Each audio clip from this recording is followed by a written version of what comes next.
Bien,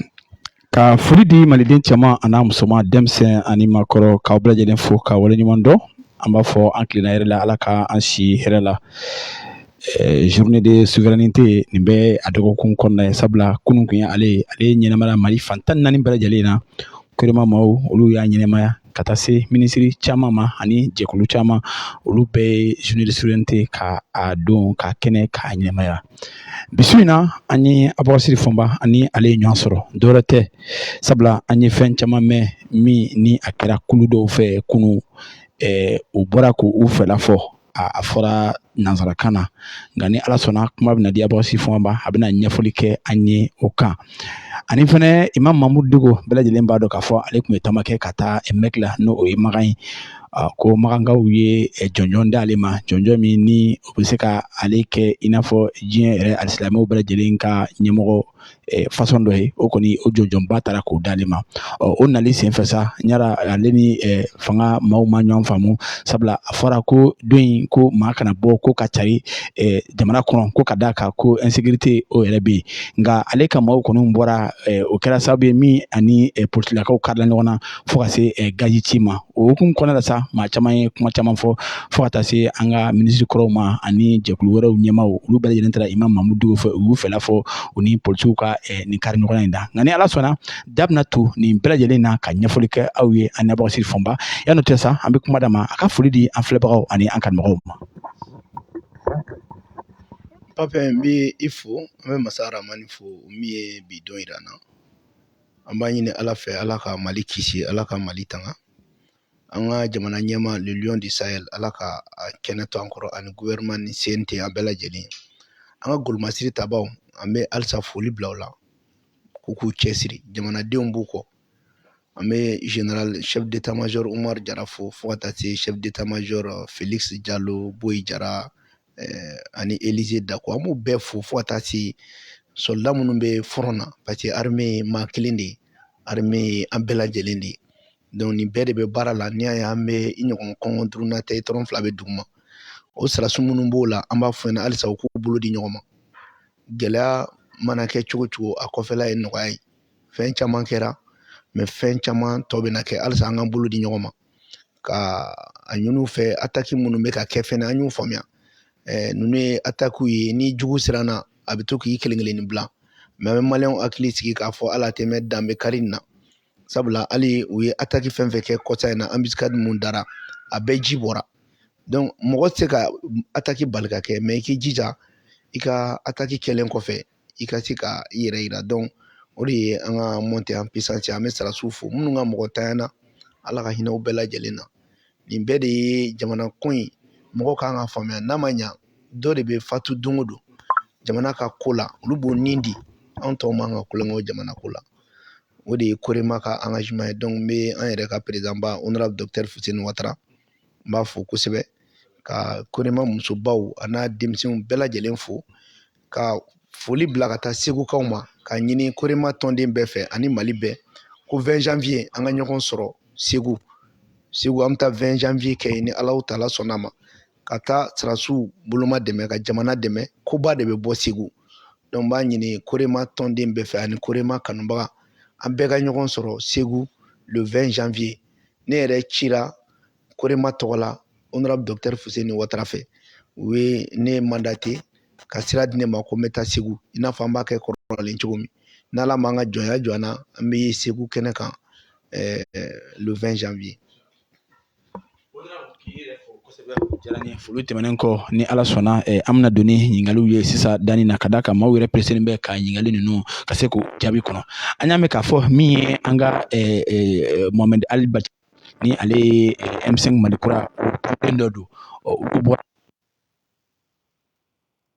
a kuma kɔni dun bɛ réseau sanfɛla an kɔni ko n ko aw minnu tɛ maaw ye sabula aw de bɛ se ka malidenw bɛɛ lajɛlen bɔ kun fana bi. O kama an nana ka n'i ɲininka yala u ye kuma ninnu u y'a fɔ nanzarakan na wa u ye fɛnw fɔ minnu yɛrɛ b'a yɛrɛ k'a fɔ ko an tɛ ko min bɛ ka fɔ jamana yɛrɛ ɲɛmaaw fɛ est-ce que ko tɛ ko in yɛrɛ tiɲɛ don wa? A kuma kɔni cayara. Donc an bɛ fɛ i ka ɲɛfɔli k'an ye walasa malidenw bɛ se k'u ta n'u bila dɔn nin kuma in kɔnɔna na. D'accord Pape n b'i fo komi Korema taabolo ye min ye an tɛ mɔgɔ jaabi wani jabi nte ale ka jabi mais an bɛ min dɔ korema la o ye ɲɛfɔli de ɲɛfɔli min pour que halisa ni maa ma mun faamuya u ka se k'o la faamuya caman kumana mais n'i y'a kumaw jateminɛ fili b'u la quoi n b'a daminɛ fɔlɔ ka ɲɛfɔli fitinin kɛ tubabukan na pour que mɔgɔ caman bɛ yen u ye débat caman kɛ tubabukan ninnu na an bɛ fɛ k'o recadrage fitinin kɛ quoi et c'est pour dire que j'entends beaucoup de propos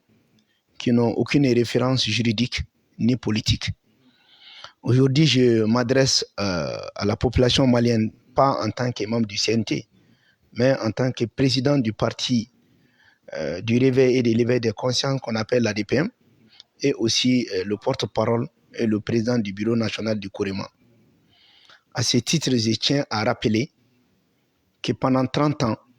le Mali n'avait pas sa souveraineté. Il faudrait que les gens aient la décence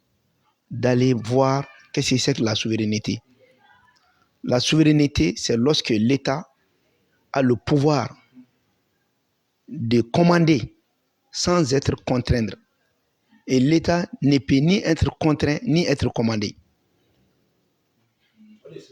C'est ça, le pouvoir souverain. Et si on s'y réfère à cette définition, je pense qu'à partir de 91, il a été exigé au gouvernement malien le programme d'ajustement structurel qui exigeait à l'État d'externaliser les actions de développement, de ne pas financer les sociétés nationales du Mali. Et on a continué, on a même pris un crédit pour une durée de 50 ans pour ça. 50 ans, le programme d'ajustement structurel, c'est ce qui est la communauté internationale et la France exigeaient à notre État de ne pas prendre de crédit pour le développement des entreprises nationales. On nous exigeait à prendre de l'argent uniquement pour payer les fonctionnaires, mais pas pour développer les entreprises nationales. Donc, on nous a exigé le libéralisme économique, c'est débarrassant de la gestion sociale de l'État. C'est ce qui a privatisé les écoles, c'est ce qui a privatisé la santé. On ne va pas oublier ça. Ça, c'est un premier élément à comprendre. Le deuxième élément à comprendre, c'est que quand on parle de pays souverains, la souveraineté est respectée aussi dans la Charte des Nations Unies à travers l'article 2 qui parle du principe de non-ingérence. Le principe de non-ingérence garantit à tout État sa compétence d'exercer son pouvoir sur son territoire. Et ce principe de non-ingérence peut créer des exceptions. Lorsque le pays signe un traité avec un autre pays pour l'assister dans la défense de son intégrité territoriale, il n'y a plus question de parler de non-ingérence. Donc, depuis la signature du traité Serval jusqu'à la signature de l'opération Barkhane avec Ibeka, le Mali n'était plus souverain encore. On a perdu carrément notre souveraineté militaire. Et c'est la raison pour laquelle l'armée était cantonnée. C'est la raison pour laquelle on a signé un accord de défense où on a essayé de flouer les Maliens en disant que c'est une coopération de défense. Il y a 3 types de coopération en matière militaire. Il y a la coopération d'armement, il y a la coopération technique qui ne fait pas ingérence et il y a l'accord de défense. L'accord de défense permet à un autre pays de venir sur le territoire de l'autre pour l'occuper. Et donc, la force Barkhane est une force d'occupation. Ce n'est pas la force de l'armée malienne. Donc, on était dans ça depuis 1992. Maintenant, la signature de cet accord de défense, plus l'exigence du programme d'ajustement structurel, font que nous avons perdu notre souveraineté pendant autant de la démocratie. Ça, c'est indéniable. Il ne faut pas qu'on essaye de mentir pour flouer les gens toujours dans l'erreur. Et en disant comment un gouvernement est souverain, lorsque ce gouvernement peut lier ses partenariats avec n'importe quel pays de son gré. Mais pourtant, on a été empêché. Ibeka a pleuré devant tout le monde ici, à Sikasso, qu'il a de l'argent, mais il ne peut pas acheter d'armement. Qui l'a empêché? Parce qu'il était lié à un accord. Et donc, est-ce que si on était souverain, c'était la peine pour le président de pleurer et qu'on l'empêche d'acheter des armements. Qui nous empêche d'acheter des armements aujourd'hui? Personne. Donc, il ne faut pas qu'il essaye de tourner en rond. Ce qui est clair et pertinent. Nous parlons sur des arguments solides qui sont là et ces arguments sont incontestables. Il faudrait que les gens s'y retrouvent. Et en même temps, la politique de la gestion du Mali, bien que c'était le droit public qu'on exerçait, mais en partie c'était le droit privé également. C'était le droit privé et ce droit privé avait plus d'ascendance sur le droit public. C'est ce qui a amené la privatisation de beaucoup de secteurs où même le Mali était parti sur la base des concessions. On devait même concéder l'aéroport du Mali.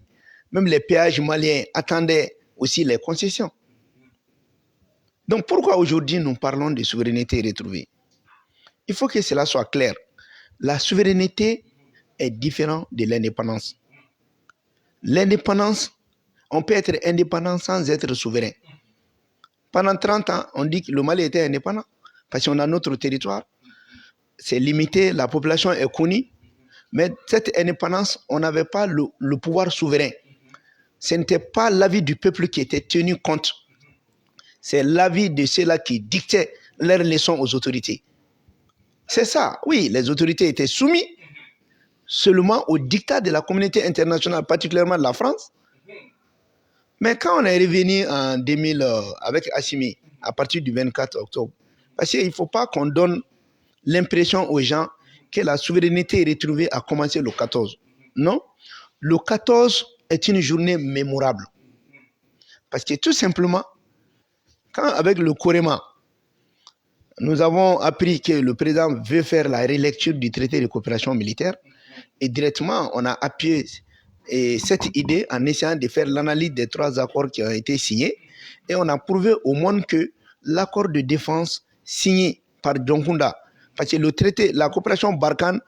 son document juridique, c'est le traité Serval. Et le traité Serval n'a jamais été abrogé, mais en même temps, il y avait aussi le traité de coopération avec Barkhane. Donc, ce qui est sûr, c'est qu'avec cette situation, le Mali ne décidait rien. L'armée était cantonnée. Donc, pourquoi disons que la souveraineté a été retrouvée à partir du 14? D'abord, il faudrait aussi que même du côté du gouvernement, qu'on corrige cette lacune. La souveraineté appartient au peuple. C'est le peuple malien qui est sorti le 14, bien sûr à l'appel du gouvernement, mais c'est les forces de refondation, les forces de changement, les forces de défense et de sécurité. Tout le monde s'est mobilisé pour sortir et montrer que nous resterons derrière les autorités, quelles que soient les décisions qu'il faut. Et c'est ça l'expression de la souveraineté retrouvée. Et les autorités aussi, pour être reconnaissants, ont pris la doctrine, la tirade de la doctrine diplomatique, le respect de la souveraineté, le respect du choix stratégique et le respect de l'intérêt du peuple. Et pourquoi on dit journée, c'est une journée commémorative? C'est à partir de cette date que le Mali a commencé à poser les grands actes, y compris toutes les dates. Il y a eu la journée du 14 pour magnifier notre attachement à notre souveraineté, mais il y a eu aussi la journée du 4 février, quand l'ambassadeur du Niger est sorti pour dire que le patriotisme des Maliens est frélaté. Le Corema a lancé l'appel à toutes les autres forces et on a organisé une grande rencontre le 4 février à la Tour de l'Afrique. Une manifestation jamais égalée aussi jusqu'à présent. Donc c'était pour montrer que le peuple est engagé. À travers ça, qu'est-ce qui s'est passé? Il y a eu, l'État a pris des grands engagements. Le programme d'urgence a été pris. Ce programme d'urgence, la première des choses, c'est que désormais, nous allons aller en partenariat avec qui nous voulons. C'est la raison pour laquelle on a mis la France à côté. L'ambassadeur français a été chassé, RFI a été fermé, nous nous sommes retirés du G5 Sahel. C'est une diplomatie offensive pour dire que nous n'acceptons pas l'ingérence dans notre pays.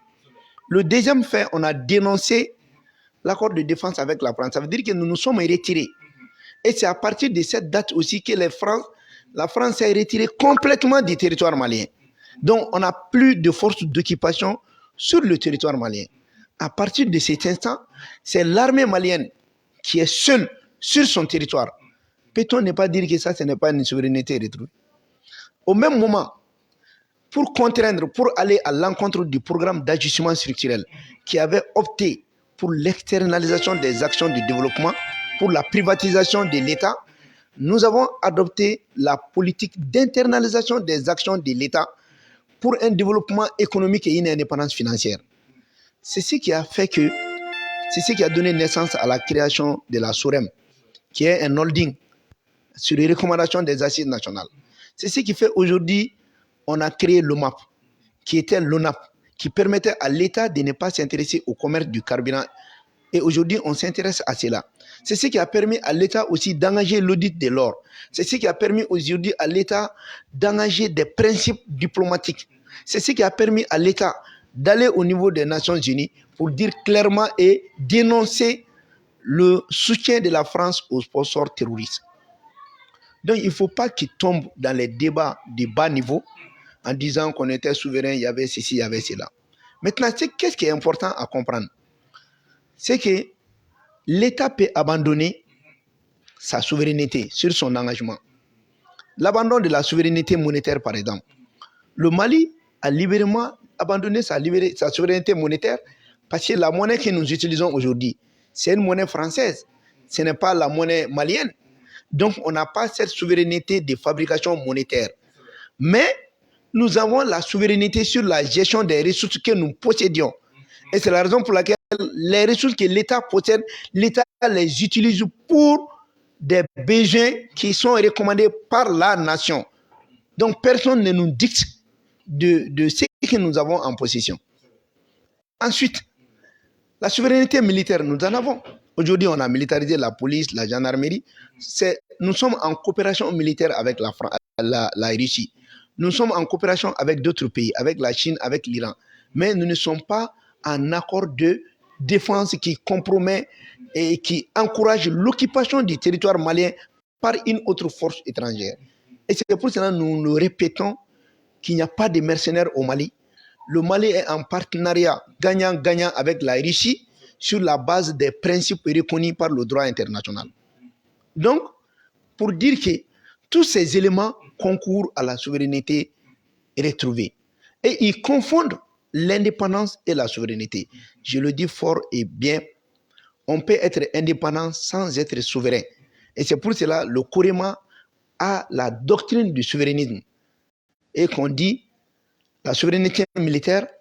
la souveraineté économique et financière et la souveraineté culturelle. Donc quand on dit souveraineté retrouvée, c'est par rapport au fait qu'on ne nous exige plus de faire ça au vouloir d'un autre pays. Nous ferons selon le vouloir. C'est pour cela que le gouvernement a dit clairement la doctrine. On ne nous impose pas. Nous choisissons nos partenaires comme nous voulons. Celui qui ne veut pas, il peut s'en aller. Et cela s'est fait selon l'intérêt du peuple malien. Donc, tout s'est fait sur la base de l'intérêt du peuple malien. Donc, il faut qu'on soit clair. Il n'y a pas à récupérer cette souveraineté, elle appartient au peuple. C'est pour cela qu'il est bon aussi de faire comprendre au gouvernement que cette affaire de souveraineté n'est pas seulement le gouvernement, c'est le peuple. C'est la raison pour laquelle cette journée devait donner l'occasion aussi à inviter d'autres leaders à travailler sur toute l'étendue, pas que le gouvernement seul. Parce que le gouvernement a été soutenu par le peuple. Donc il ne faudrait pas qu'à l'anniversaire, que les forces de changement, les forces de refondation soient oubliées. Il devait être au cœur de ce mouvement. Il devait être au cœur, pas que le gouvernement décide de quoi qu'il va faire. L'initiation des cours est très bien. Tout ce que le gouvernement a dit très bien, mais il faut toujours impliquer ce peuple-là, cette force-là qui est toujours là. Et quelle est encore l'autre expression de la souveraineté retrouvée? C'est qu'aujourd'hui, la CEDEAO avait empêché au gouvernement d'aller pour les réformes politiques, notamment l'adoption d'une nouvelle constitution. Mais avec les assises nationales, que la CEDEAO le veut ou pas, nous allons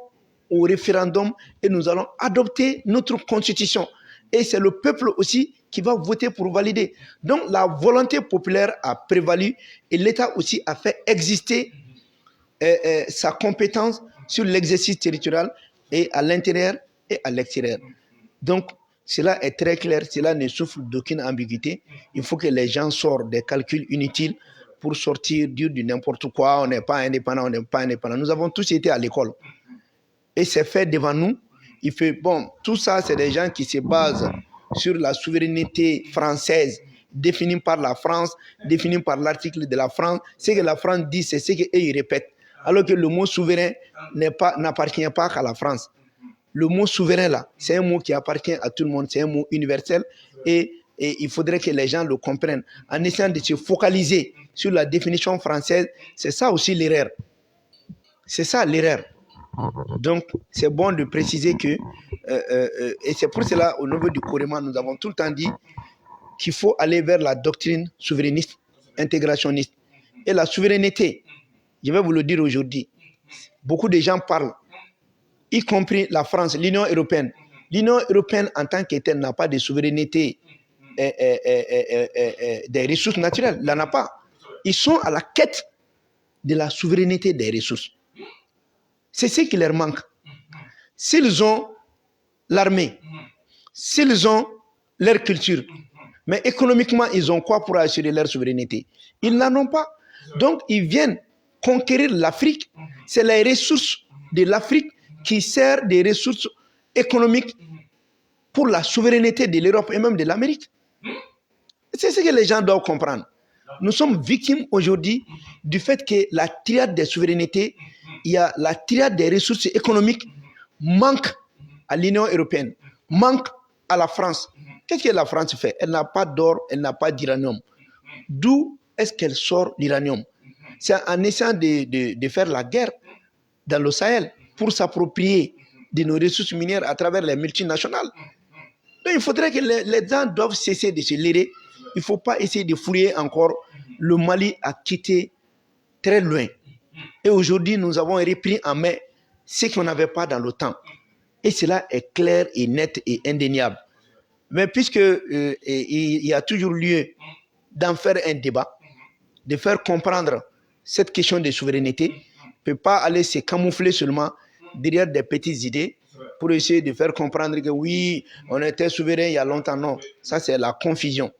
On n'a jamais eu la plénitude d'exercer sur notre territoire sans l'aval de la France. Et c'est la raison pour laquelle aujourd'hui, le gros problème géopolitique, géostratégique que le Mali est confronté, c'est le fait de ne pas se soumettre aux déshydratats et aux exigences de la France. Et ceux qui crient beaucoup ont toujours accepté cette servitude volontaire de se soumettre aux dictats de la France. Donc, tout compte fait,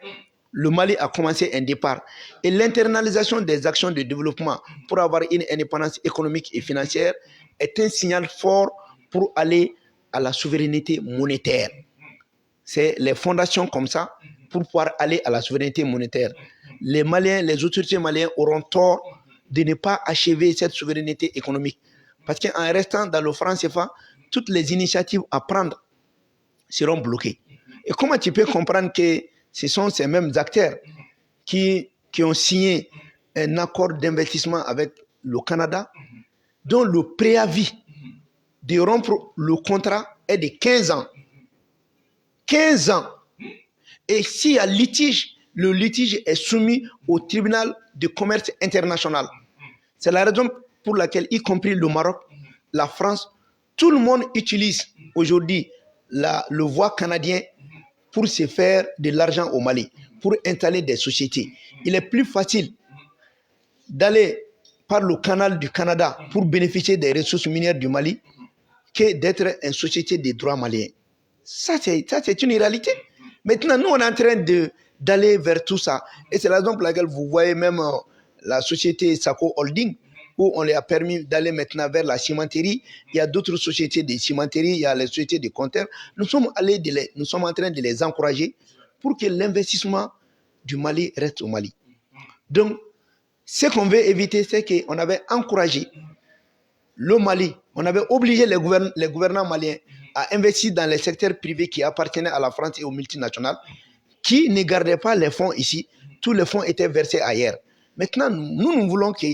les sociétés investissent ici et que l'argent profite au peuple malien. Voilà ce que je suis en train de dire en français.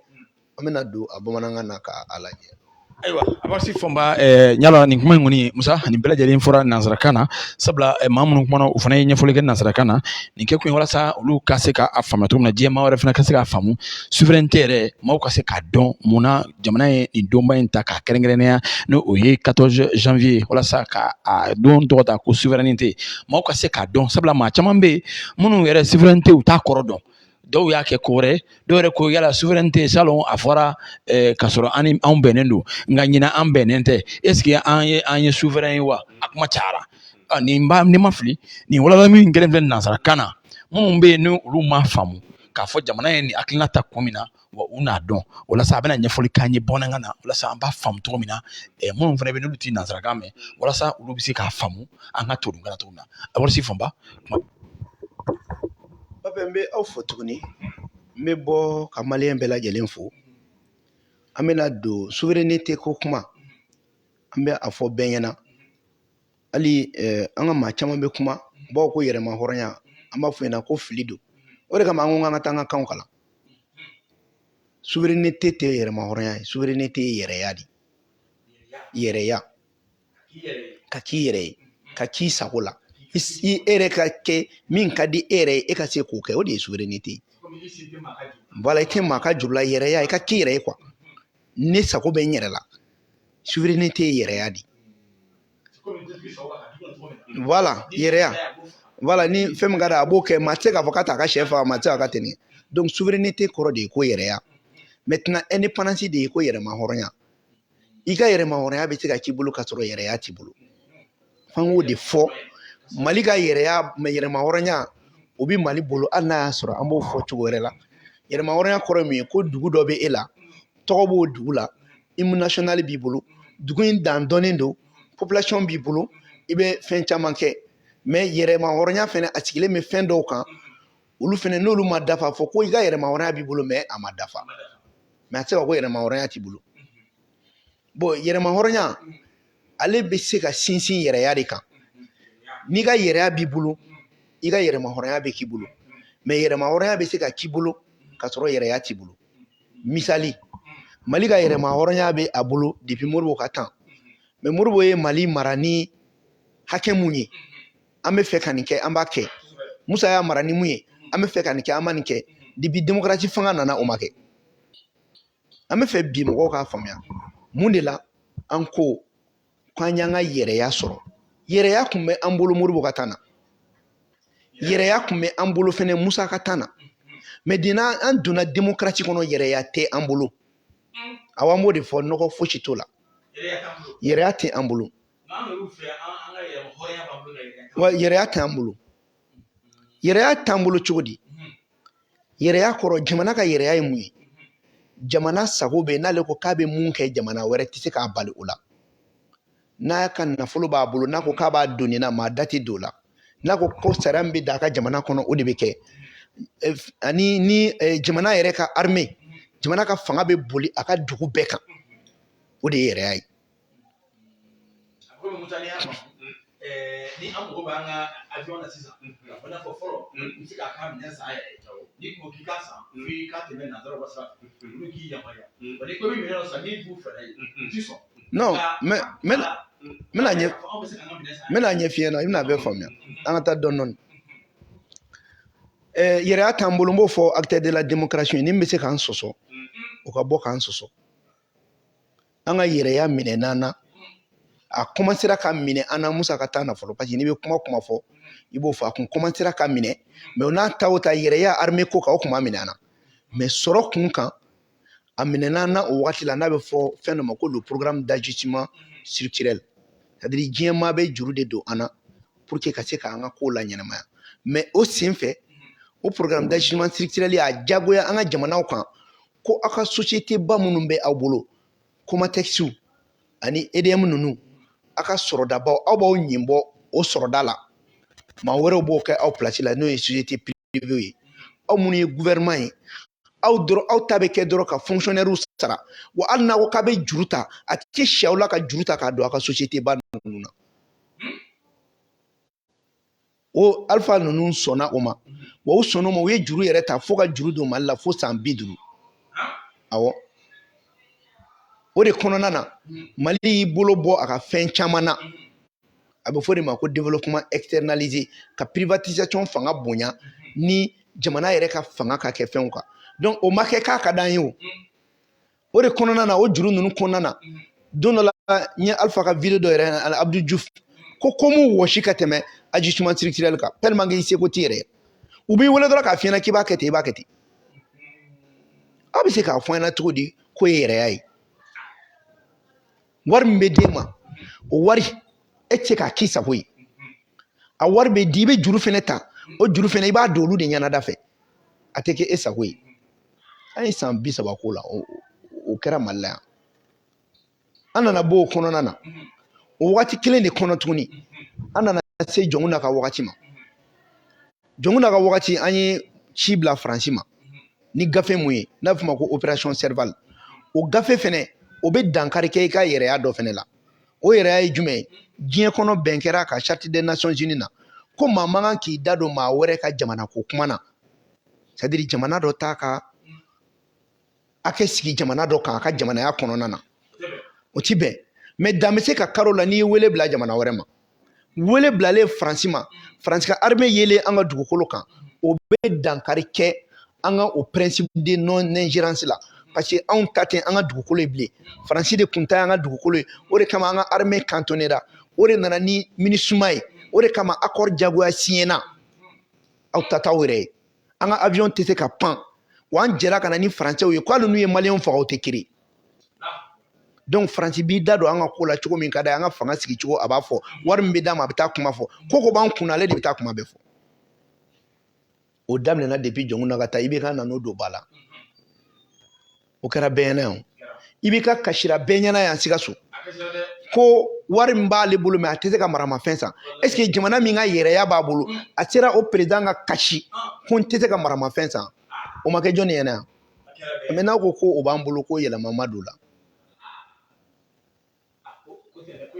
donc o de la fo kumaw ka ɲɛfɔ de n'i y'a ye Korema bɛ ko caman kɛ bi sabula don min na président y'a bɔ a da ko accord min bɛ an ni Faransi cɛ ko ka yɛlɛma don a la an ye papier de dilan ka maliyɛn bɛɛ lawuli ka bɔ sunɔgɔ la n ko nin accord in nin traité in accord yɛrɛ tɛ problème nin de ye problème ye an y'a ɲɛfɔ maliyɛnw sɔnna maintenant journée de souveraineté retrouvée o ye dɔrɔn parce que wulikajɔ kɛra le 14 de ye parce que pour que le 14 an seginna k'an ka yɛrɛya kura ta parce que k'a daminɛ le 14 la jamanadenw bɔra gouvernement in ci bila jamanadenw ma jamanadenw fɛnɛ bɔra ko an b'aw kɔ an b'aw kɔ o bɛnna ni sanction tali ye jamanadenw ko bɔ CEDEAO e de ko nin gouvernement in ka bɔ yen a tɛ bɔ yen n'i bɛ mun kɛ i b'o kɛ gouvernement fɛnɛ tugura ka jamanadenw kɔ o de kɔnɔna na gouvernement nana k'a fɔ k'a ka cɛta saba yɛrɛma hɔrɔnya kɔnɔna na yɛrɛya kɔnɔna na a ko fɔlɔ i bɛ Mali ka yɛrɛya bonya filanan ni Mali ko k'a ni maa min b'i jɛ i t'i da don la sabanan fɛnɛ Mali ka jamanadenw de ka fɛn bɛ ta en compte munna an ye Faransi gɛn Faransi ka ambassadeur gɛnni ani Faransi ka armée gɛnni ani CEDEAO ka ambassadeur gɛnni ani an bɔlen G5 Sahel la n ko bɛɛ de tun ye Faransi ka diyagoya ye an y'u gɛn nin k'i da bɔ an ka kuma na o de la ka kɛ Mali kɔnɔ mais Faransi nana ko munna k'an ni Irisiw bɛ jɛ an k'u ma a y'i diya a m'i diya an n'u bɛ jɛ donc min ka d'an ye an n'o bɛ jɛ donc ni sago bɛ i jɛ ɲɔgɔn na maa tɛ k'i balo la i ka yɛrɛya b'i bolo filanan an kɛlen ka Faransi gɛn u gɛnnen ko ye olu de tun bɛ an ka dugukolo kan sisan anw yɛrɛ y'an ka dugukolo kan ta ye ka radariw san ka minɛnw san k'u gɛn ka bɔ yen fo ka tila ka na u nɔ minɛ u ye sonyɛni min kɛ sanfɛla sonyɛni min kɛ parce que n'a fɔra k'i ka yɛrɛya b'i bolo kɔrɔ ko e de b'i ka dugukolo kan maa wɛrɛ tɛ dugukolo kan ni e tɛ mais ka Faransi to yan est ce que an ka lakana yɛrɛya kan est ce que o bɛ yan a tɛ yen donc Faransi gɛnna donc an ka yɛrɛya an y'o sɔrɔ sarasogo bunakun kan kelen filanan an y'a ka ambassadeur n'a ka fɛn bɛɛ gɛn ka RFI datugu k'a f'u ɲɛna anw de sago bɛ an ka jamana la n'an ko min o de bɛ kɛ n'i ma sɔn o ma i bɛ taa sabanan an kɛra ka na mun kɛ fɔlɔ la olu tun bɛ sira mun kan n'o ye jamana bɛ wari de ta k'a don entreprise a t'a don juru bɛ don gouvernement na ka saraw dɔrɔn de kɛ mais a tɛ a ka yɔrɔw développer maintenant sisan o bɔra yen anw ye fɛn minnu ta an ko sisan wari min bɛ sɔrɔ an y'a juru ta o wari min b'an bolo a bɛ don an yɛrɛ ka société baw développer la kuma taxi bina jɔn ka wagati la transition kɔni tɛ o chemin de fer bina jɔn ka wagati la EDM bina jɔn ka wagati la kuma taxi privatisera o de y'a kɛ chemin de fer o taara o sira kelen fɛ IMPP o fɛnɛ bina o ɲɛna donc hali kɛnɛya kun kan an kun t'an yɛrɛ bolo donc an nana sisan transition kɔnɔ ko an b'a kɛ développement internalisé o jumɛn ye an ka sɔrɔ don an yɛrɛ ka société la u ka nafa ɲa jamanadenw ye donc anw tɛ aw ka diyagoya kɛ bilen an ti taga o fɛ donc an tɛ capitalisme ye an tɛ libéralisme ye an tɛ socialisme ye mais an ye maliyɛnya de o de la an nana société SOREM créer jamanadenw ka laɲini kɔnɔna na ko ka yɔrɔ dɔ dilan min bɛ se ka sanu yɛrɛ feere min bɛ se ka sanu bɔ Mali tɔgɔ la o de fɛnɛ na an nana OMAP créer n'o ye ONAP remplacer parce que Mali kun y'i ɲin bɔ carburant feerew la Mali y'i ɲin bɔ prix fixeli la Mali kun tɛ yɔrɔ jɔ bilen carburant bɛ sɔrɔ yɔrɔ min donc an bɔra o fɛnɛ kɔnɔ Mali yɛrɛ bɛ commerce kɛ ka na baloko ta don o la ka tila ka balo kɛ k'u tɛ bɔ bilen k'an ɲɛsin sɛnɛ ma ka na kɔɔri ka kɛ premier producteur o la 2021 ka tila ka na fɛɛrɛ jumɛn kɛ tuguni ka société dɔ sigi minnu bɛna an ka kɔɔriw dilan ka nafa ɲa ye ka sanu auditi k'o baara daminɛ hôpital baw olu bɛ ka jɔ walasa an bɛ fɛn min sɔrɔ a ka nafa ɲa Mali ye ni transition tuma na hali aéroport tun bɛ feere parce que olu tun bɛ système min na Mali aéroport a tun bɛ feere san b'a sɔrɔ a feere la caman ka wulikajɔ kun de aéroport kun ka d'u ma concession na olu ka tulu n'a jaba n'a fɛn bɛɛ bɔ hali péage minnu filɛ n'i y'a mɛn a tɛ ka ɲɛnabɔ n ko tun bɛ concession de bolo la sinon péage sous c'est des fonctionnaires c'est des comptes ils sont sous le contrat indéterminé u yɛrɛ kan mɔgɔ kan ko avantage kan ka d'u ma u kan ka to k'u la avancer parce que c'est des fonctionnaires mais u bɛɛ kun bɛ c'est à dire jamana kun feerela de donc ne jamana bɔra feere kɔnɔ parce que mun de bɛ yen an bɛ min ɲɛfɔ mɔgɔw ɲɛna papier an bɛ fɛ mɔgɔw ka faamuya an ka bamanankan na ko hali Union européenne olu yɛrɛ ka yɛrɛya ma dafa olu bɛ n'u ka yɛrɛya dafa anw de fɛ yen yɛrɛya sigilen bɛ fɛn saba kan armée ko o b'u bolo culture parce que u yɛrɛ b'u yɛrɛ ka kan fɔ mais sɔrɔ t'u bolo n ka sɔrɔ bɛ bɔ farafinna de n'i y'a ye kɛlɛ o kɛlɛ bɛ farafinna parce que sɔrɔ de bɛ anw fɛ yan gazi bɛ anw fɛ yan sanu bɛ anw fɛ yan pétrole bɛ anw fɛ yan o si t'olu bolo o min t'olu bolo olu bɛna bin anw kan de k'o minɛ anw na bon a dun bɛ anw bolo mais a b'an bolo an sagoya fɛnɛ an b'o don a la mais an tɛ k'a se ka a lataaɲɛ o de la n'i ye wariko jateminɛ Mali ka yɛrɛya wariko la i bɛ se ka mun fɔ wa yɛrɛya wari dilanni na o t'an bolo parce que an jɛra yɛrɛya kɔ ka t'o kɛ Faransi wari dilanni ye mais yɛrɛya wari dunni na an sago b'o la an ye wari sɔrɔ ni zen ni min ka d'an ye an b'a don o de la an y'a fɔ transition nalen ni wari min b'an bolo a bɛ don maliyɛnw de la a tɛ taa mɔgɔ si ɲɛna sira fɛ o la u y'u ka wariw tigɛ an na hali u tun bɛ dɛmɛ mun kɛ ka budget dɛmɛ u y'o tigɛ mais an y'o jateminɛ ka dɔ fara saraw kan 204 milliards gris unifié ka kuma taxi wari sara chemin de fer o bɛ ka wuli kuma taxi o bɛ ka wuli fɛn caman bɛ ka kɛ donc an bɛ min sɔrɔ an b'a bɛn jamanadenw ma donc ne mɔgɔ min ko la k'e bɛ sɔsɔli don o la i bɛ mun de nɔfɛ parce que fɔ mɔgɔ k'a faamuya ka kuma ten ka taa i da papa ko la walasa k'i wele k'i bila baara la o banna koyi ah non dabara tɛ fɛn di mɔgɔ ma bilen i bɛ c'est à dire an mago bɛ mun na o de y'a kɛ hali dɔw ma fɛn dɔ faamuya n ye dɔ ka kuma mɛn ko hali transition kɔnɔ ko an ka lajɛ an ka poste ba minnu bɛ yen direction ba ninnu k'an k'u bila ka concours kɛ ko ni compétence bɛ minnu na olu ka passer o ye privatisation de ye o ne y'i ta kɛ dɔrɔn ko karisa ko diplôme ba b'a bolo a ye concours organiser mun ka diplôme ka ca o de passera mais est ce que jamana ko dan ye dɔrɔn ko diplôme ba b'a bolo wa jamana ko dan ye dɔrɔn k'a bɛ se yan mais est ce que jamana kanu b'a la est ce que a tɛna jamana feere ah donc tu as vu mɔgɔ bɛ kuma dɔw fɔ fɛnɛ bolo quand on dit qu'il faut faire venir les gens par voie de concours au niveau des différentes directions mais ce n'est pas l'excellence du pays, ce n'est pas seulement le diplôme, ce n'est pas seulement la compétence technique, il y a le patriotisme, il y a l'intégrité de la personne.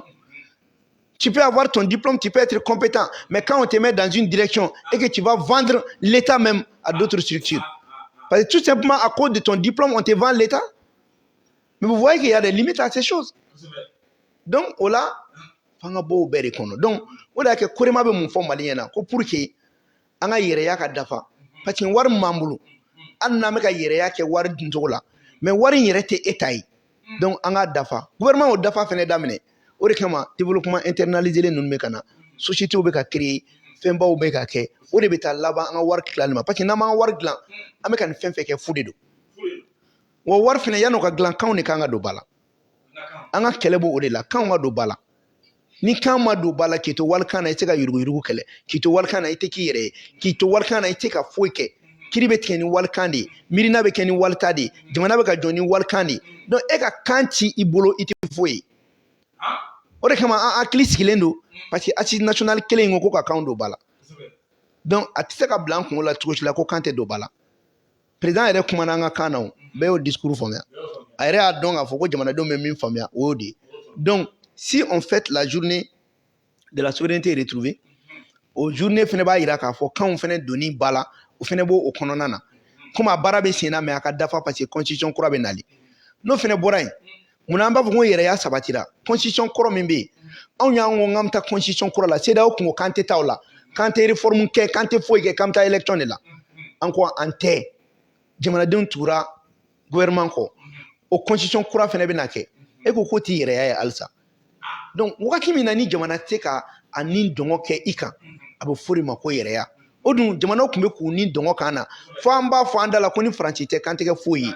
ko ni faransi ka armée tɛ k'an tɛ kɛ foyi ye bɛɛ yɛrɛ fɔ yan ni faransi ka armée tɛ aw bɛ se ko dɔ la wa don min na korema b'a fɔ ko faransi bɛ gɛn n ko fa b'an na bi a ma gɛn de u b'a fɔ ko fa b'an na kuma caman na mais a bɛɛ bɛ kɛ kelen kelen donc an bɛ min fɔ dɔrɔn gouvernement yɛrɛ ɲɛna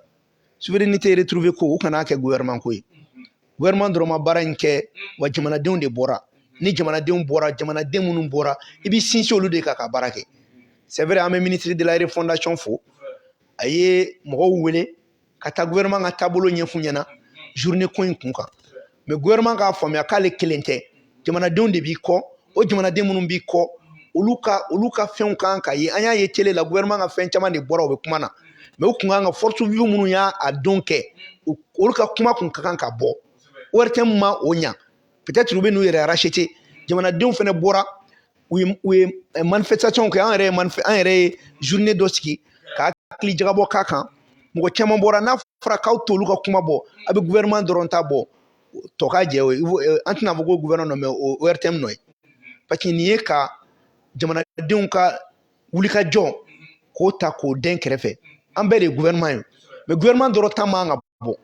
président dɔrɔn ta tɛ kɛ premier ministre dɔrɔn ta tɛ kɛ ministre dɔrɔn ta tɛ kɛ an bɛɛ de bɔra a don wa ministre ma mɔgɔ labɔ koyi fort de changement de ye mɔgɔw labɔ u ka welewele da fɛ donc mɔgɔ minnu fɛnɛ y'olu baaraw kɛ il faut que olu bɛ activité minnu kɛ a ka bɔ ORTM na bɛɛ k'a ye o de bɛ force de ko la hali ni dɔw ja faralen ka kuma parce que o yɔrɔ fɛnɛ b'a la donc c'est vrai journée de la souveraineté retrouvée don mais gouvernement k'a dɔn ko jamanadenw de b'a kɔ an ka nin kɛ jamana ko ye parce que peuple de ko k'u ka taa ale yɛrɛ gouvernement ko peuple n'u ye min ɲini o de bɛ kɛ donc ni nin n'a ɲɔgɔnna kɛra hali ni programme b'aw bolo a ye jamanaden tɔw ka programme ta ka fara a kan parce que a man kan u bɛ se k'u ta fɔ mais an man ka ɲɔgɔn ta bali hakilina nana ka ban k'a kana kɛ kulonkɛ ye a kana kɛ fɛn caman ye mais ni événement kɛra n'a ma ɲɛ ORTM taara u kɛnɛ kan a ka mɔgɔw ka kumakanw bɔ kuma min fɔra mɔgɔ tɔw fɛ o ka mɛn gouvernement dɔrɔn ta man ka mɛn o kɔrɔ ye ko o ye souveraineté retrouvée tatɔ ye en otage c'est vrai a retrouvera mais ni kuma kɛra kuma fankelen ye mɔgɔ bɔra kulu bɔra n'u ye gouvernement dɛmɛ u bɛɛ ye activité fɛn fɛn kɛ a activité bɛɛ kuma kan ka fɔ ORTM na ka émission ba k'a kan mɔgɔw ye kuma minnu fɔ mɔgɔw ye nisɔndiya minnu yira i bɛ taa sɔrɔ yɛrɛ mɔgɔ minnu bɔra olu bɛ argument dɔw di u ka girin ni gouvernement ta ye u ka girin ni gouvernement bɛ min yɛrɛ fɔ mɔgɔw bɛ sɔn o ma yɛrɛ ka tɛmɛ hali gouvernement ta ɲɛfɔli kan n'i y'a ye an bɛ ka nin ɲɛfɔli bɛɛ kɛ parce que an b'a dɔn gouvernement ye dɔ ɲɛfɔ mais ɲɛfɔli a kan ka dafalan b'a la parce que an fana y'a acteur de an bɛ deli k'o fɔ a ɲɛna anw tɛ soutien yɛrɛ an ye acteur de donc an fana ye acteur de la souveraineté retrouvée donc a nana contexte min kɔnɔ a nana miirina minnu na an ka to ka bɔ o kɔnɔ parce que il faut jamais que peuple bɛ baara mun kɛ n'an tora k'u ka kumaw k'u censurer u ma kuma a b'u décourager dɛ u ma dɔrɔmɛ ɲini gouvernement fɛ mɔgɔ si ma taa fɔ gouvernement na dɔrɔmɛ d'a ma bɛɛ y'i ta kɛ ni i yɛrɛ ka fɛnw ye ani i ka dɛmɛbagaw ye donc ni wari ma ɲini gouvernement fɛ e ka dɔrɔmɛ t'a la u ye ORTM wele n'u ye ORTM kɔni wele u ka kumaw kan ka bɔ ORTM na o fana kan ka fɔ gouvernement bɛ ka fond min utiliser o ye jamanadenw ka wari ye mais ni kulu minnu filɛ nin ye olu bɛ k'u yɛrɛ de ka wariw fara ɲɔgɔn kan u ka jamana kanu na ka activité kɛ donc o kan ka bɔ ORTM na o kan ka bɔ gouvernement ye fɛn fɛn kɛ a bɛ kɛ ni état ka fond de ye mais ninnu y'u ta kɛ n'u yɛrɛ de ka fonds propre ye donc il est important an k'o fɛnɛ fɔ ɲɔgɔn na tiɲɛ fɔ ɲɔgɔn na tɛ tɛriya sa dɛ ni nin n'a ɲɔgɔnnaw kɛra mɔgɔw ye effort baw kɛ u taara yɔrɔ la a y'u ka kumakanw labɔ u ye kuma minnu fɔ a ka mɛn a ka dɔn u ye mun de fɔ ye ninnu yɛrɛ ta ye mun a la mais ka jani bɔ dɔrɔn ka tɛmɛ ten vidéo simple la c'est pas comme ça hein ah non non non o tɛ parce que an k'an ka temps ta an ka jamana jɔli la quoi parce que malien bɛɛ de bɛ ORTM lamɛn mais ka jaw bɔ ten dɔrɔn ka gouvernement ta dɔrɔn fɔ nin tɛ gouvernement dɔrɔn ko ye an ka souveraineté peuple ko de ye bɛɛ ko b'a la parce que anw de bɔra n ko an b'an ka jamana kɔ maa si tɛ dankari kan na donc o la ni jamanadenw ye fɛn min kɛ o don a y'a bɔ télé la bɛɛ k'a mɛn a ye bɛɛ ka kumakan nabɔ censureli man ka k'o la o don modèle c'est comme journée de l'indépendance e ka gouvernement dɔrɔn ta maa minnu ye kɛnɛ sigi o kumaw ma fɔ c'est pas normal donc nin ye fɛnba de ye minnu bɛ siga la halisa ko souveraineté retrouvée ko olu bolo k'a bɛ kɔrɔlen k'u ka taa n'u ka ci ye en tout cas jama fanba sɔnna nin ma an bɛ taa nin fɛ maa ti maa jagoya k'e k'a k'a ye koyi e tɛ se k'a bali k'a k'a kaban a kɛra ye kaban ni ala ye fanga d'i ma don min n'i nana a b'o in kɛ mais tant que fanga kɔni bɛ gouvernement in bolo tan olu y'a jateminɛ k'u bɛ waleɲuman dɔn kɛ jamanadenw ye o bɛ kɛ dɛ n'o ma bɛn e ma o ye n'i ka hakilina de ye mais jama kɔni bɛɛ y'i yɛrɛ ye nin kɔnɔ mais a fana bɛ ɲɛfɔ donc n bɛ fɛ k'o de précision di. Abasi Famba Musa nin tɛ sa k'i yɛrɛ fo k'i waleɲuman dɔn sabula ni ma fili maa caman ye faamali sɔrɔ nin souveraineté ko in na bɛɛ lajɛlen ye nimisi wasa sɔrɔ k'a ɲɛfɔ nanzarakan na ka tila k'a ladi maaw ma an ka todunkan na maa minnu bɛ yen ni olu bɛ kuma camanbaw la k'a fɔ ko souveraineté k'a kun bɛ yen dɔw yɛrɛ ye ko souveraineté ko ye yɛrɛma hɔrɔnya ye a bɔra k'o ɲɛfɔ sisan koyi sabula maa caman kun ma a faamu maaw kun ye ani fo dɔw yɛrɛ ko kuma ko 22 septembre tɛ wa ko ni 22 septembre bɛ yen ko yala ko maa kan ka journée de souveraineté le 14 janvier k'o kuma kan ka fɔ wa k'o kuma ko indépendance tako fila don wa bɛɛ bɛ k'i ta fɔ nka ni babu in kɔfɛ n'i ma fili maa minnu bɛ yen n'u ye debaw sigi nin kan o na bilasirali ɲuman sɔrɔ o tɛmɛnen kɔ ka bɔ yen Musa Imam Mamudu Diko ko ale ye taama kɛ ka taa Mɛki la n'o ye Makan ye ko u ye fɛn dɔ di a ma min ye jɔnjɔn ye ko ka d'a kan k'a bila pilasi la min ni a yɛrɛ bɛ yanga silamɛ tɔw sanfɛ a kunbɛli sen fɛ sa o kun bololalen bɛ Bamakɔ aéroport la n'o o kun ye o fana bɛnna journée de souveraineté don yɛrɛ don ma ni o ye 14 janvier a kɔni nana lansara selifinɛseliw kɛlen kɔ a ye aéroport sɔrɔ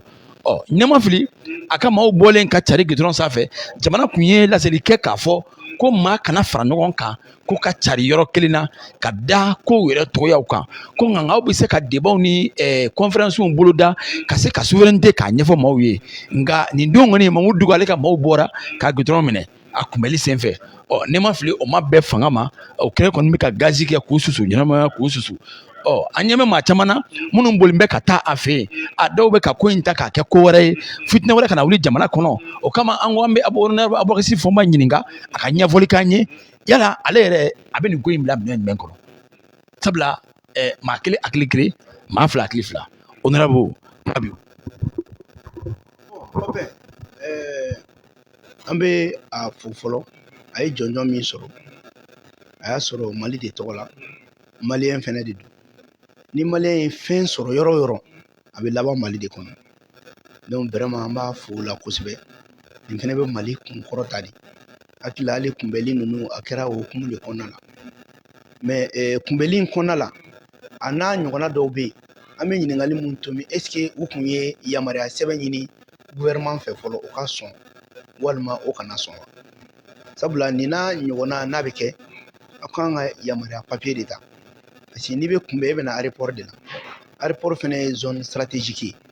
bon surtout an bɛ hukumu min kɔnɔna na n'a y'a sɔrɔ yamaruya papier kun dira o yamaruya papier kɔfɛ ni nin waleya kɛra n'a y'a sɔrɔ yamaruya papier dira et que gouvernement ko an sɔnna ka tila ka taga nin kɛ o ti ɲuman ye mais ni yamaruya papier ma di fɛnɛ o kɔrɔ ye an kan ka jateminɛ jamana kɔnɔ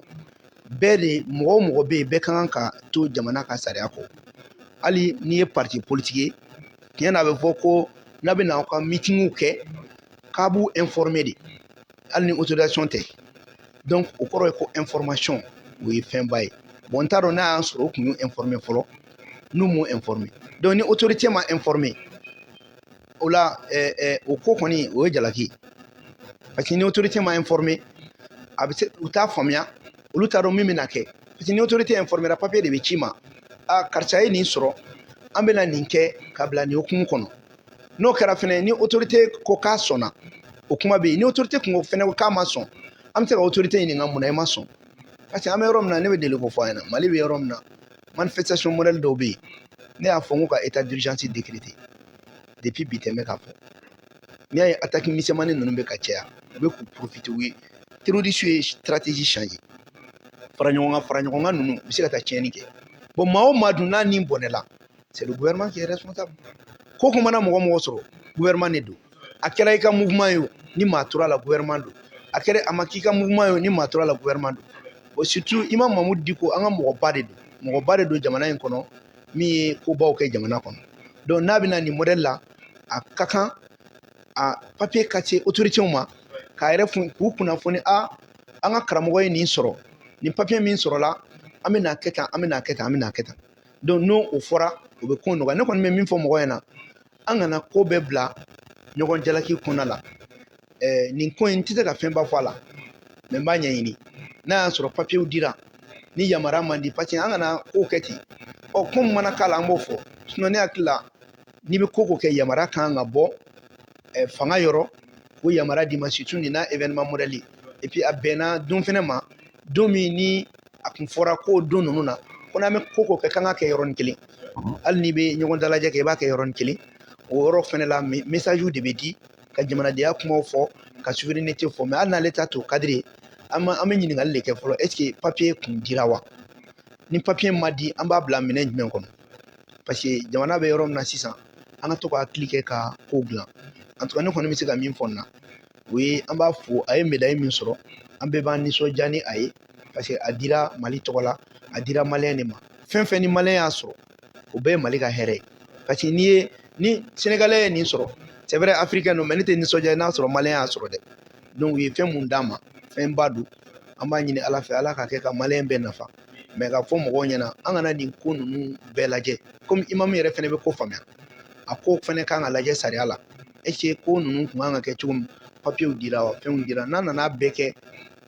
mɔgɔ tɔgɔ gansan kɛlɛli ye a dɔw la a bɛ taa aw yɛrɛ bila fɛn dɔ la mun ma ɲi ne ka bonya b'a kan kosɛbɛ wa hakili la a ye fɛn mun sɔrɔ a y'a sɔrɔ mali de ye n'o mali kelen fɛnɛ jamana tɔgɔ la ni aw ma ɲɔgɔn faamuya an b'a lajɛ ko jumɛn kɛra an ka ɲɛɲini o ka wusa an ka bɔ ka kuma dɔw fɔ fanga ma ou bien fɛn dɔw parce que i b'a dɔn fɛn dɔ bɛ yen i b'a fɔ a laban bɛ taa bɔ i jalaki kan donc moi je préfère k'a ko ɲɛɲini kosɛbɛ k'a dɔn papier dira papier ma di a kɛra ko hukumu jumɛn kɔnɔ en tout cas ce qui est important nin bɛɛ la a ye fɛn dɔ sɔrɔ maliyɛn dɔ de ye fɛn sɔrɔ o nafa ka bon ne b'a fo la kosɛbɛ voilà. I yɛrɛ fo kosɛbɛ musa kuma tɛ n tɛ babu ye kuma kuncɛ kuma la komi n fɛ ka ɲininkali dɔ kɛ honorable an bɛ ka mɛn tile fila in na k'a fɔ ko Alassane Ouattara ko a ye Assimi invité ka taga invitation ye i bɛ se ka jumɛn fɔ a la tiɲɛ don wa nkalon don ou bien Assimi kan ka se ka taga invitation in jaabi wa ani fɛnɛ ka dɔ fara i ka kuma kan musa min ye Alassane ka discours ye a tɛmɛnen a ye kuma caman fɔ a ko mission accomplie musa anw ma nin faamu sabula an kɔni y'a mɛn ko mission accomplie a ye kuma caman fɔ kuma caman sɛrɛrɛ ka na ka ko in yɛrɛ kɛ gintan ye Côte d'Ivoire i b'a fɔ ko yɛrɛ ma kɛ i n'a fɔ ko in yɛrɛ i n'a fɔ ɲagari bɔ a bɛ maa dabali ban an bɛ fɛ honorable ka dɔɔni fɔ an ɲɛfɔ ye bon n b'a daminɛ Papin ta la Papin ni maa ni malola i bɛ kuma dɔ fɔ ka maloya de bɔ i kunkolo la est ce que mission de kun ye u kana dɔrɔn k'u don kaso la kalo 7 k'u juger k'u ye 20 ans de prison kɛ k'u ka maramafɛnw minɛ est ce que mission kun y'o de ya mission de kun ye u bololankolon ka sigi ni kɔni mission kɔni ma accompli e nana kɛlɛkɛyɔrɔ la i ka maramafɛn minɛ n'i la i minɛna k'i juger wari bɛ ka sara i kɛra ka taa delili kɛ ka mɔgɔ bila ka taa delili a k'a kɛ ala kama a k'a kɛ kira kama a ka ɲinɛ n'a k'u bila o bilalen kɔ o mission jumɛn accompli la a bila i kunkolo la dɔrɔn ko maloya kuma dɔrɔn de don donc parce que nin ko in c'est profond ale kelen tɛ an balo ka maloya don Macron ka maloya don Guterres ka maloya don parce que Mali u bɛɛ de maloya maintenant donc o kuma tɛ janya quoi maintenant mun ye ko Alassane ma Assimi invité invitation a kan ka kɛ kɛcogo min na a ma kɛ ten ale se k'i jɔ ten dɔrɔn ko Assimi ka na Assimi t'a den ye dɛ Assimi ye Mali président de ye wa n'an taara taasira kɔrɔ fɛ Assimi ka kɔrɔ ni Alassane ye awɔ Mali ka kɔrɔ ni Côte d'Ivoire ye o Côte d'Ivoire ma Mali sɔrɔ yan Sunjata bɔnsɔn tɛ yan yan Sumanguru ma bɔ yan jamana min ka kɔrɔ n'i ka jamana i ka bonya de kan ka so jamana ma il est le président de la nation malienne donc a bɛ bonya o de fɛ donc n'o bonya bɛ yen o jamana kelen min kɔnɔ olu de ye i bolila ka na olu fɛ yen olu de y'i minɛ ka hinɛ i la o kɔfɛ tuguni i bɔra i kɛra président ye ni yɛlɛnali bɛ kɛ e de bɛ na wa e de ye kojugu kɛ e de ye binkani kɛ o binkani na e de bɛna yafa deli kɛ Assimi bɛ taa mun k'a fɛ yen donc nin ye catiribɔ dɔrɔn nin ye ɲɔgɔnlɔnbɔ de don et puis Assimi ka bɔli fɔlɔ a bɛ to k'ale fɛ yen mun na mɔgɔ min y'a dabɔ a kama ka sanction ta an kama ko fɔ maliyɛnw ni ka to a la ka tila ka an ka opposant minnu bɛ yen k'olu bila u bɛ taa nɛni i fɛ yen u b'u yɛrɛ kɛ président i fɛ yen e de b'u kɔkɔrɔ e n'aw bɛ se ka kɛ teri jumɛn ye wa an bɛ min fana mercenaires ninnu ma bila Alassane kama dɛ mercenaires ninnu bilara ivoiriyɛnw de kama ivoiriyɛnw kama Guillaume Soro ninnu ni Laurent Gbagbo ninnu ni ivoiriyɛn bɛɛ lajɛlen parce que an bɛɛ de ye kelen ye ale tɛ se ka Mali ni Côte d'Ivoire bɔ ɲɔgɔn na maliyɛn caman bɛ Côte d'Ivoire ivoiriyɛn caman bɛ Mali la an bɛɛ de ye jamana kelen Ivoire tɛ dɔwɛrɛ ye koyi c'est le royaume de Kénédougou ma bɛɛ bɛ Maga royaume tɔ de don k'a daminɛ Burkina ka taa fo Côte d'Ivoire tout ça e ma ye n'i ye Tombouctou espace jateminɛ Côte d'Ivoire Togo Benin o saba bɛ k'u Tombouctou espace dɔrɔn na donc nin fɛn minnu filɛ an ka bɔ nin na maintenant n'a y'a sɔrɔ a bɛ fɛ Assimi ka taa n y'o de fɔ a bɛ na ni Dominique ye min ka d'a ye ni Sini kɛnɛ a bɛ na n'o ye fɔlɔ o bɛ na yan fɔlɔ n'o nana kuma min an bɛ Assimi bila a bɛ taa bɔ a ye y a pas de souci problème t'a la donc c'est pour dire que ça c'est vraiment nin ye fɛn dɔw ye nafaba tɛ nin kuma na quoi an y'a jaabi ka caya Assimi ma deli ka bɔ fɔlɔ a bɛ taa ka sortie officielle k'ale fɛ yen mun na ça veut dire qu'il va faire l'affaire de la France e ye Faransi ka ciden e ye Faransi ka fɛn géopolitique la Faransi yɛrɛ bɛ ka bin Amérique bɛ ko o tɔ nɔ min na la o bɛ k'i sen da o sen da yɔrɔ la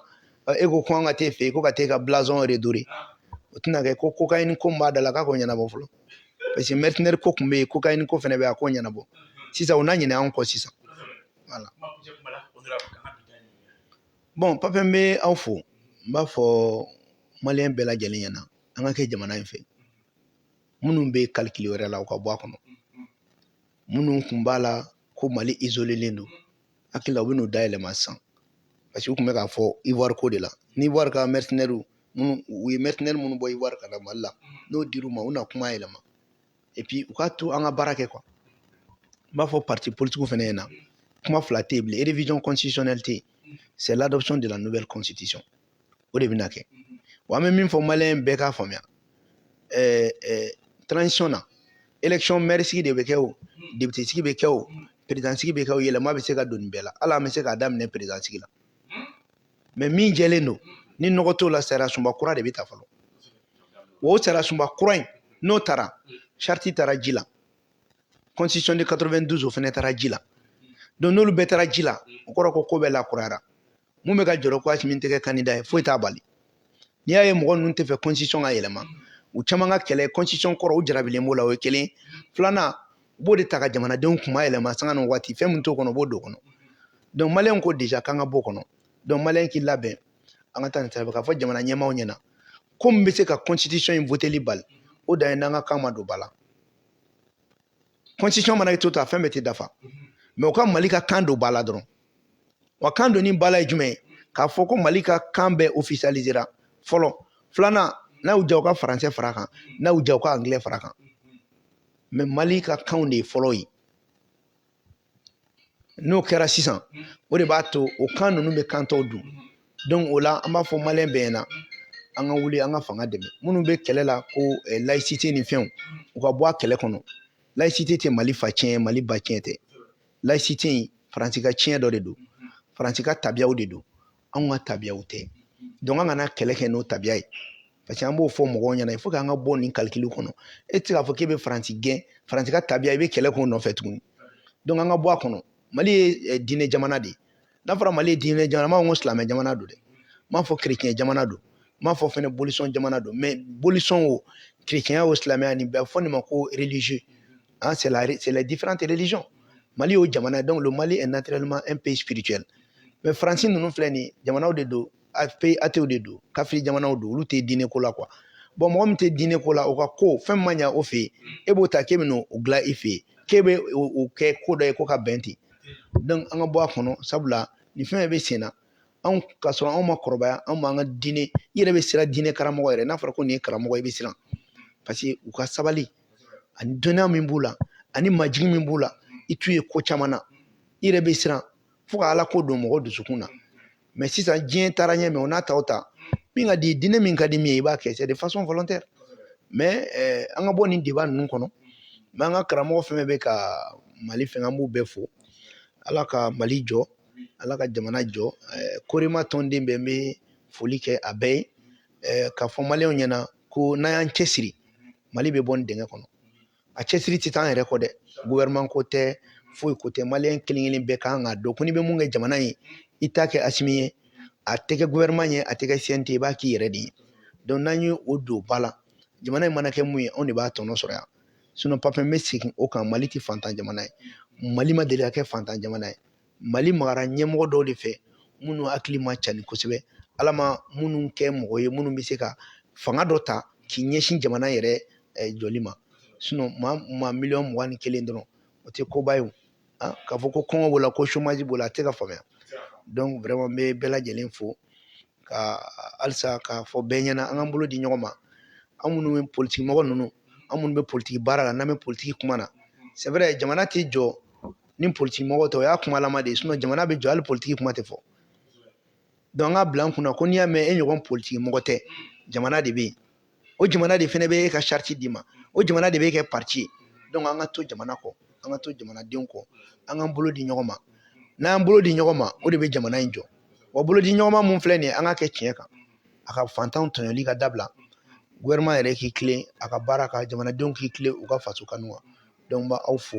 k'aw waleɲuman dɔn k'a ɲini masa rahamani fɛ ala ka jamana in lakana halisa a kɛ to bɛ nin na salala mamadu